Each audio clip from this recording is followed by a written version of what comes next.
We're now going to proceed in the evaluation of the peripheral pulses of the lower extremities. And the first pulse we will evaluate is the popliteal.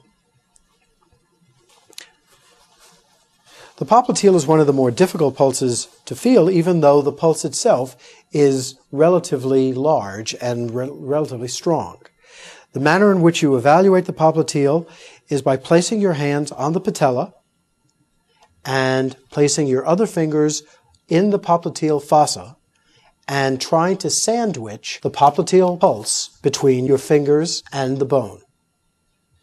You may want to elevate the leg slightly, but do not have the patient elevate his or her leg. After one pulse, one goes to the other side and evaluates the other leg, as I'm demonstrating now. We're now going to move on to the distal pulses, the posterior tibial and the dorsalis pedis.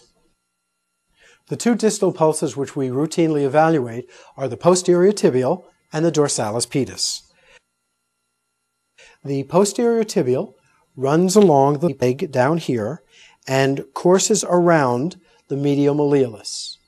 To evaluate the posterior tibial artery, you place your hand on the artery and push it up toward the medial malleolus, palpating the artery against the bony structure. You can do this on both sides, as I'm demonstrating now. The dorsalis pedis artery runs along hallucis longus, right here.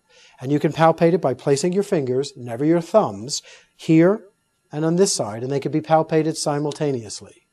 And that concludes the evaluation of the peripheral vascular system.